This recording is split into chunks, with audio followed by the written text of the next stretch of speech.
Good morning, everybody. Today, under Atma Siddhi Yoga, we are going to discuss on the how a student can achieve 100% success in studies and how to build a divine character in himself. Yesterday, we have seen about the fast reading technique, photographic memory technique, and permanent memory technique, and how the time management should be made by the student so that in a systematic way he can study and achieve 100% success. But you see, in a class, if there are 40 students, except last benches, most of the students are very sincere in their studies. They want to score good marks, especially if you see average, above average, good, excellent. Excellent, okay, but good, that is people who are scoring more than 80 to 90, people scoring between 60 to 80, people scoring between 50 to 60. All these students, they take very sincere effort. But why they could not able to achieve that 100% success is mainly due to the factors which is inherent in them. See, every student by birth, he brings with him certain inherent qualities, gunas with him.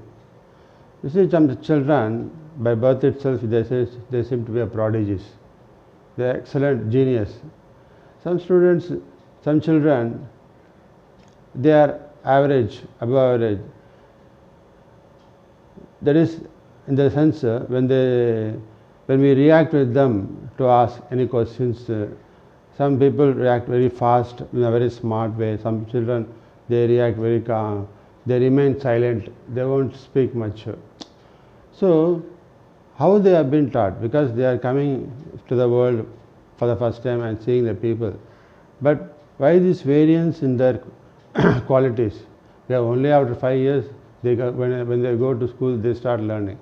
But even before that, you can observe each children behaving in a different way. The reason, who has taught them when they just come to the life? This shows they bring them these gunas and qualities which has been stored in the subconscious mind from their past life. These gunas are classified into 3 categories, that is tamasic gunas, rajasic gunas, sattvic.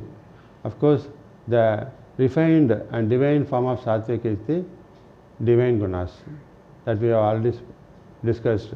This tamasic gunas basically consists of a fear, insecurity, shyness, inferiority complex, submissive nature. These are all tamasic gunas which we observe in children. Some children, they are afraid of talking. When they go to school, they are shy. They feel inferiority complex when they want to speak with the teacher or when they want to teach with the students who are scoring, ranking in the top. So like that we observe children. So these tamasic gunas, who has told them to bring this? Because nobody has taught them. But they behave by themselves. This shows they have brought this has been stored in the subconscious mind from their past life cycles experiences. Similarly, some students, you see, they are very bold, they are very smart, and they observe the things very fast, and their concentration is perfect, and they can reproduce anything faster. This shows they contain the sattvic gunas, but at the same time, they possess the rajasic gunas of jealousy and hatredness, cunning nature. All these also they possess. Because if you see students and the top ranking people, they feel jealous about each other because if one student score 5 marks extra in one subject, whereas the other students score in physics, one student score chemistry, by which they lose the ranking, and they feel jealous about themselves. So these jealous qualities is a rajasic guna. So who has taught them? None of the gunas comes on their own, because nobody can teach how to gain these gunas.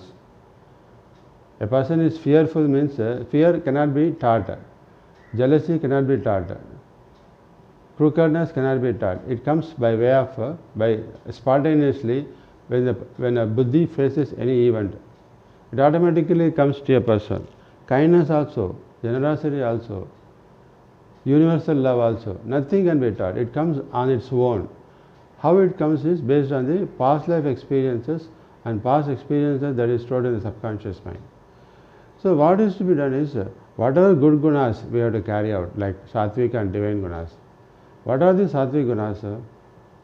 Patience, perseverance, dedication, devotion, respect to all, irrespective of, that is we have to respect our elders, teachers, we have to respect our classmates, we have to love and respect our juniors. Everybody we have to respect, and we have to show love and affection towards them, compassion to all the humanity, universal love. So these are all the divine gunas. Generosity, kindness are all divine gunas. Dedication, involvement, self-determination, self-confidence, these are all sattvic gunas.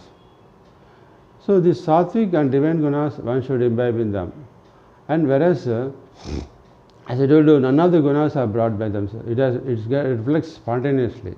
Certain students, they have the divine gunas. Certain students, they have sattvic gunas. But what is the difference between sattvic and divine gunas is, sattvic gunas restrict for their self-development alone, whereas the divine gunas not only focus on self-development, but also see the development of the humanity at large. That is the concept of divine gunas. Rajasic gunas, purely selfish. For their growth, they even destroy others. That is the kind of quality of Rajasic gunas. Tamasic gunas, they submit themselves, they surrender themselves. So, the tamasic and Rajasic gunas one has to overcome. But since it comes spontaneously, so without our knowledge, how we can able to overcome is by doing self-introspection, by doing Atma Vicharana. That is the way how we can able to identify your mistakes. So students, right from early age, we have to see they should develop the divine gunas in them so that they build up divine characters. Today our discussion is on how to develop a divine character in the students. So it is the duty of the parents to observe how the children are behaving. What is the cause for their changes, cause for their behavior right from the early age. Some people used to say it is because of the genes of the parents that these children behave in that way. Because if you go to big schools, they admit the children in the school only if the parents are educated. Because their vision is that when parents are educated, the children's genes also will be fine-tuned so that they can understand the subject, they score good mark, because they want 100% results in their school. But the thing is, if that be the case, you can observe people, it is from remote villages where parents are not educated, but the children study excellently well. They read in the street lights just like Dr. Abdul Kalam. And they have reached grades like IAS officers, scientists and all. How this is possible?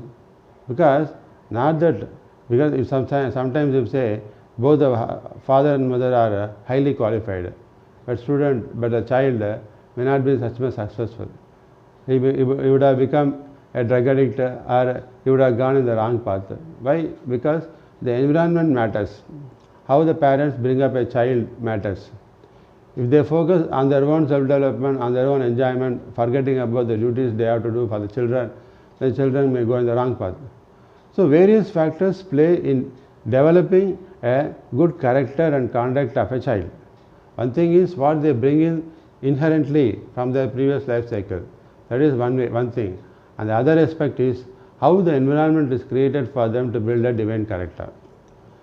So parents' duty has got more say on the child's building a divine character in them. So whatever be the qualities they have brought in from the past life cycle, if the child takes the responsibility and the parents take the responsibility, they can shape the child's character in an effective way, which is important for the child's future, and also it creates a a great say on developing the intellectual power. The child may be very intelligent, may score 100 marks in all subjects, but the problem is they may not have good character. We observe a lot of people, they show egoistic, they think themselves are superior, and they see in a cheap way other students who are not doing well in the subjects. They never even see their faces, and they feel themselves as superior people fallen down from the heaven. So such kind of behavior we observe in excellent students. This shows the child has got the sattvic guna and the rajasic guna. So many of the children contains a mixture of tamasic, rajasic, sattvic and divine gunas. So we have to see sattvic and divine gunas, let them continue. Rajasic and tamasic gunas has to be removed from them. So it's the duty of the parents, because we have to create a very good environment for the child to build up a divine character in them.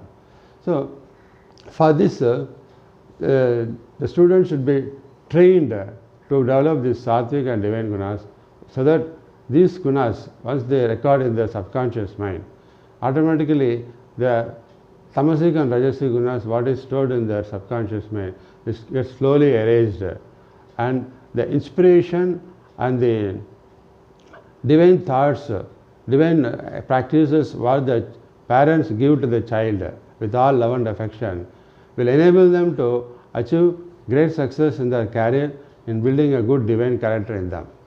So it's the duty of the parents to see that they give the divine qualities, divine practices for the child to grow.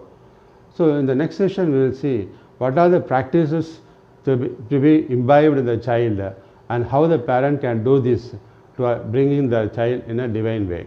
Thank you.